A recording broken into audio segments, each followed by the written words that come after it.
দেখুন তো এবার যে তত্ত্বটা তোমাদের জানাতে চাইছি সেটা কি বলতো, সেটা হচ্ছে ম্যানগ্রোভ কি শব্দ।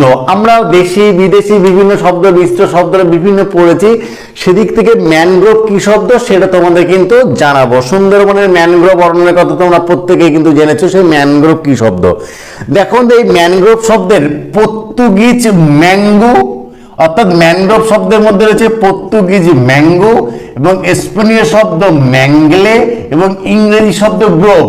অর্থাৎ পর্তুগিজ ম্যাঙ্গো, স্পেনীয় ম্যাঙ্গেলে এবং ইংরেজি গ্রোভ, এই তিনটের সমন্বয়ে কিন্তু ম্যানগ্রোভ শব্দটা সৃষ্টি হয়েছে।